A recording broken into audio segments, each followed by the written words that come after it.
have a lot of weird encounters outside my office on my smoke breaks, but I think this one takes the cake, even with how anticlimactic it was. Today I was sitting on the wall outside my building smoking and messing around on my phone. I had probably been sitting there for about 2 minutes without looking up when I finally do and notice a guy on the corner, about 20 feet away, staring intently at me. He's hunched over facing me in the classic zombie pose, wearing a large coat, a surgical mask, and gloves. I didn't know how long he'd been standing there, but it was daytime, and the area is relatively populated, so despite being the only people on the street, I wasn't too worried. I went back to looking at my phone, but kept discreetly glancing in his direction to see if he was still there. He didn't move or stop looking at me for probably another minute and a half, just sunken shoulders with his unblinking eyes pointed directly at me over his mask. Finally, I notice an older man walking towards us, and my cigarette is almost finished, so I assume the worst comes to worse. This guy will be near if anything happens. I glance back at my phone and hear what I assume are the older man's footsteps vastly approaching. Before I have a chance to look up, the surgical zombie is sitting within an inch of me on the wall. I'm a polite girl, so I give him a vague smile while my inner self and personal space are screaming at me to get up and leave. He asks me for his cigarette, so I give him one, and he just continues to sit there with it unlit. I can't fight my manners, so I ask him if he needs a light. He gives me a gloved double thumbs up and stares at me. I ask him if that meant he had one, to which he responds with another double thumbs up. I assume that was him saying he did, so I turn back to my phone, planning on taking one more drag before getting up to leave. He then says, "Yes, I need one," so I give him my lighter. He hands it back and I put my smoke out and stand up. He then begins laughing, like full belly laughing. I didn't really know how to respond, so I tell him to have a nice day and I walk into my building. To be honest, I've really never had a fear of people, and I can't say this is the first time I've had someone done something like this, but the mask and gloves really added to the absurdity of the whole situation. It's Friday night at around 8:45 p.m. The little one's in bed, and I'm chilling with some friends online gaming. There's a loud bang, and I'm instantly freaking out due to having my home, my safe place, invaded by some creeper twice in the past 3 months. I turn the volume on my computer down, trying my best to come up with excuses. Oh, it was the neighbors doing something. Who in their right minds would try to break into my house when they can see that I'm awake? Front outdoor light on, lounge light on. It's quiet for a while, so I return to playing the game and talking to my friends. That's when I hear rustling. I think it's coming from the game, despite the volume being super low, but to be safe, I turn the sound of the computer off completely. The rustling's still there. At this point, I think it might be that annoying pest possum. The banging could have been it jumping onto the garage roof, and now it was shuffling around outside the leaves searching for some food. As I said earlier, who would try to trespass when they could clearly see someone was home? If they did trespass, why would they be doing so loudly? I want to say it put me at ease, but it didn't. Fast forward half an hour and the noises have stopped, and my cat's begging me to be let outside. Little bastard. I hate opening doors, curtains, or windows at night. Paranoia at its finest. But tonight I had a reason to be paranoid at least.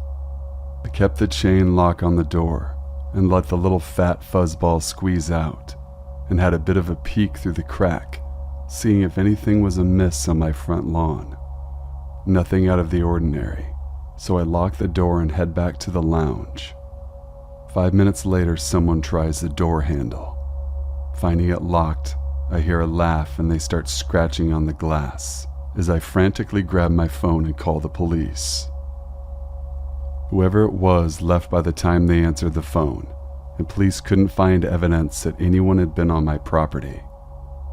They did a sweep of the neighborhood, but couldn't find anyone on the streets either.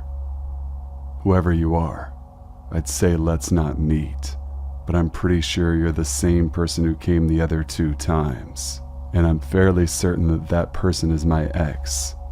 So Mr. X, if it is you, smile for the cameras next time you come around. They just arrived in my mailbox today. This past weekend, my soon-to-be wife Alexia and I had just settled down for a night of movies, pizza, and cuddling. We live in a residential area right outside of town. Our home situated right across the street from a Presbyterian church, with a large cemetery directly behind it. Most of our neighbors don't own pets, but there's one in particular across the street and downwards a bit who owns perhaps the loudest, most annoying dog to ever exist. Quite a nuisance on a night like tonight, but luckily it was quiet the entire evening. It's around 10:15 p.m. and we're lying down watching a film in our living room when the loudest dog on earth begins to go off. Unfortunately, there's nothing much we can do, except maybe confront our neighbor or file a noise complaint, but who wants to be the neighbor that does that? After about 5 minutes, I get up off the couch and decide to walk over to our neighbor's home and say something about the dog.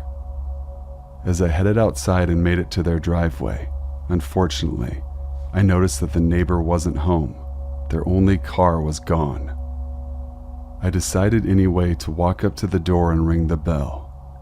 After a minute of no answering, I gave up and headed back towards home. I noticed that Alexia had stepped outside and was looking on towards the direction of the barking. I told her that no one was home and that we should either ignore it or file a complaint. No one should have to deal with a loud dog at night, especially if you're trying to unwind after a long day of work. Alexia and I head back inside for a bit, and finally, after about 10 minutes, the dog ceases to bark. Alexia and I exhaled and laughed a bit before continuing our film, but of course, not long after that, the dog starts up again. This time it sounded vicious. I got up, went outside and approached our neighbor's fenced-off backyard and saw the dog, who must have heard or saw me coming. It stopped barking, walked up to me and began to pant in the cute way dogs do. I chuckled and said the dog's name, to which he looked at me and sat down.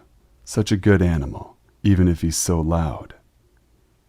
I then heard something that sounded like somebody walking through leaves coming from behind me and to the right. I turned around to see somebody looking at me from behind a gravestone in the cemetery. The dog must have heard this all as well, as it sprung up and began to bark in the direction of the gravestone. I looked on as the person continued staring in my direction as the dog continued to bark. I looked towards my house where I saw Alexia standing near her car, looking at me with a confused look on her face. I looked in horror as I saw the person reveal himself from behind the gravestone. His forehead and cheek were stained with red blood, dripping down off his chin. In his hand was some sort of dagger. The dog began to go ballistic as the person took a few steps in our directions before stopping. I turned to the dog and then back at my home. Alexia, who was still outside, yelled out to me what was wrong. I told her to call the police. She said, "Why, the dog?" To which I replied, "He's fucking armed." Probably confused, Alexia went inside to grab her phone as I continued to watch on. As the person now began to back off, the dog now going berserk. It was going to take a bit of time for someone to reach our home, so I readied myself to go into self-defense mode. As I watched the man finally turn around and walk away towards the back of the cemetery and towards the woods. When the police finally arrived, the person was long gone, and I was stuck there explaining to a couple of skeptical officers about my encounter. They didn't seem to take me that seriously, but still investigated the area as I explained to Alexi about the person I saw. When the police left after finding no trace of anyone, Alexi and I didn't feel much better. We locked our doors and windows, and I decided to call our neighbors to fill them in on everything before heading back to continue our movie night in spectacular fashion with The Exorcist. I was 17 at the time and just gotten my first job. I lived in rural Western Virginia in a small mountain community. My mom's friend owned a camping resort not far from my house that had a general store, and she said she'd pay me to help out in the store during the busy months in summer. It was a pretty easy job, and I met a lot of out-of-towners, which was nice because our community could get so isolated. Most of us lived pretty far away from each other. One day, a big burly mountain man type came into the store. He was in his late 40s or early 50s, probably 6'5" and about 280 pounds. He looked dirty, like he worked outside a lot. His clothes were sort of tattered, and he had a long beard. He bought some basic items, one of which was our homemade bars of soap. When he came to the register, he looked me up and down carefully. He didn't talk for a minute, just stared. His people skills clearly needed work. "Did you make this soap?" he asked gruffly. "Possibly," I said. "I help out with that sometimes." "You make a lot of your own stuff?" "Toiletries and things like that, yeah. I like that," he said, nodding to himself. I honestly did not know how to respond. I quickly rang up his items, and he paid with crumpled money. Right before he left, he asked, "You cook too?" "Sometimes," I replied. "Bet the boys round here are itching to marry you," he said as he smiled to himself. I said nothing.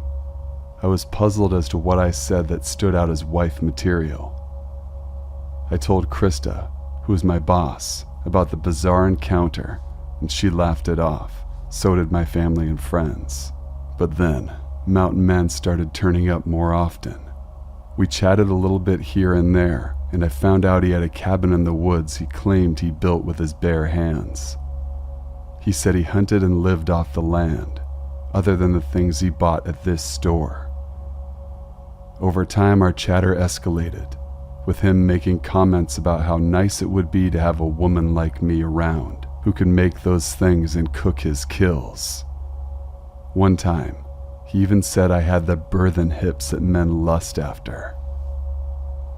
He then started inviting me to fish with him, hunt with him, see his place, and I always politely declined, but he became more and more insistent, and I told Krista about how uncomfortable he was starting to make me feel. The intensity with which he said those things really scared me.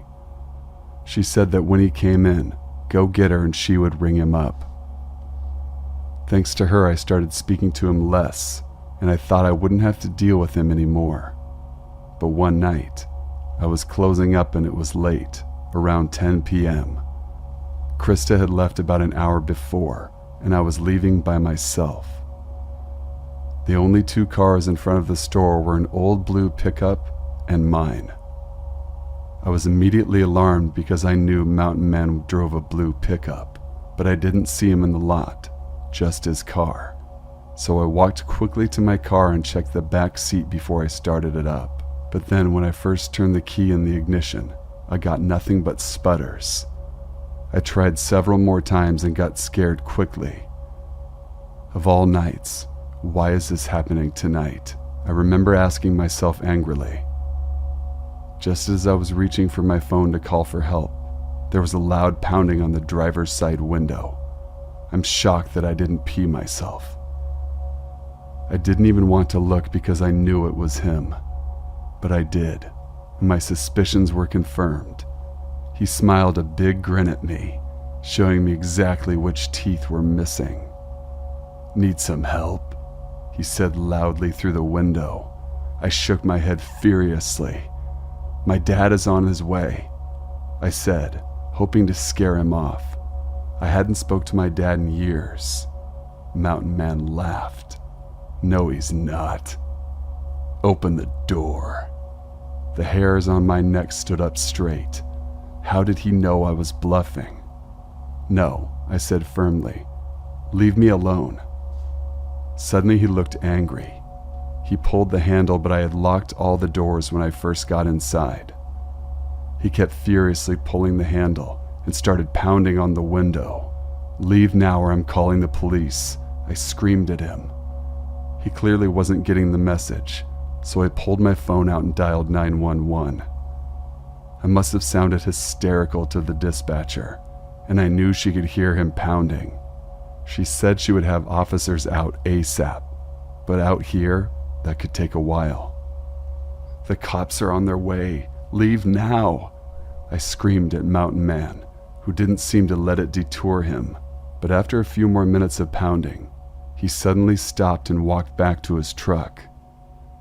I watched him go, hopeful he would leave me alone, but then he started walking back towards me with a huge crowbar in his hand. "No!" I screamed at him. "Get away from me!" He started swinging at the driver's side window with the crowbar. I ducked down into the passenger seat on the floor and covered the back of my neck like they teach you in tornado drills. I heard the sickening crack of the window, but not for long. Suddenly, I heard male voices shouting, telling Mountain Man to get away from the car. I sat up and two men approached, one with a shotgun pointed at Mountain Man. I recognized them as a couple of guests staying at the resort for a camping trip. I breathed a sigh of relief and got out of the car, telling them that the police were on their way. I thanked them profusely as we waited for the police, and surprisingly, Mountain Man didn't make any moves to get away, but the cops came quickly after that, so he didn't have much of a chance. They took him away and I gave them my statement. I was pretty shaken up for a while afterwards. A few weeks later, I finally got the scoop on the man. Apparently, he had a history of mental illness. He had been in and out of state institutions. He really had been living in an old cabin in the woods where he wasn't taking his meds. They found a journal that Mountain Man kept. Apparently, in it he said he was lonely and wanted a wife. He mentioned me by name, and Luke said there was a lot of lewd things in there about me that he wanted to share, but tried to put it simply by saying that Mountain Man had a detailed plan to abduct me, starting with sabotaging my car engine to get me into a vulnerable position. When Luke said that, I nearly burst into tears, thinking about how horribly that night could have gone if those two men hadn't come along. I was 19, staying late at the college darkroom to develop some film for my photography class. The photography building was a dark, rickety hulk near some lonely railroad tracks in a little-traveled part of campus. I finished developing my film close to midnight and headed out, nervous as always to be alone at night in this deserted part of town. It was dark. Several of the streetlights around the parking lot were out, and the few that remained were phoning it in, putting out a weak, flickery light that did nothing to reassure me as I headed to my car. I heard him before I saw him, a scrape of feet on asphalt. He said, "Hey, can you do me a favor?" I started and dropped my keys, and he mumbled an apology for scaring me. I noticed he was wearing a jogging suit and limping. "What do you need?" I said. He hobbled a step or two toward me. "I think I sprained my ankle. Could you take me to the ER?" The university hospital was a short distance down the road. I hesitated. The guy looked perfectly pleasant, and he did seem to be in pain, but I'd recently finished a book about serial killer Ted Bundy, who lured some of his victims by pretending to have a broken arm and asking them for help carrying his books to his car. When they leaned over to put his stuff in the passenger seat of his VW Bug, he knocked them unconscious with a crowbar and stuffed them inside. This scene played across my mind as I looked at the man. It also occurred to me to wonder why the hell anyone would want to jog in this creepy part of town. I'm sorry, I can't do that, but I could call somebody for you. There's a phone in the photography building there. There's nobody to call. I just moved here. I don't really know anybody. Can't you just drive me? It's just right down Limestone Avenue. He leaned against a car and winced as he reached down to rub at his ankle. I'll call you an ambulance, I offered. No, I can't afford that. I don't have health insurance. Can you just drive me? I'll pay you $20. There was something in the way he said this last bit, something wrong. Like that exercise in my acting class where you had to recite "Mary Had a Little Lamb" as though we were delivering a tragic monologue or a furious rant. There was a tone rising up that didn't quite match the words he was saying. A raw urgency that reached down inside me and hit the panic button hard. There was a moment of silence between us. I can't help you, I said. I'm leaving. I gripped my keys, slipping them between my fingers the way my mom had taught me, so I could use them as a weapon if he came at me. I kept my eyes on him as I speed walked the last few feet to my car. He watched me drive away, still leaning against that car, a flat expression on his face. Away from the dark parking lot, driving through campus with my music turned up, the fear faded. I started to feel a little guilty for leaving the guy there, although I knew I'd done what my mom and dad would have wanted me to do. I was about to turn into my dorm parking lot when I realized I needed to pick up some stuff for breakfast the next morning, so I turned around and headed back in the direction I'd come. About a minute down the road, my stomach clenched. There was a guy in the jogging suit running along the sidewalk. His ankle was perfectly fine. Later that summer, 2 students at my college were attacked by those same railroad tracks. The girl survived, but her boyfriend did not. The man who attacked them was a serial killer dubbed the Railroad Killer by police. He murdered dozens of people across several states, most of them near railroad tracks. I didn't see his mugshot on TV until years later, but the picture broke me out in the same icy sweat I felt when I saw that guy running down the street. I can't be 100% positive, but my gut tells me I escaped a serial killer that night.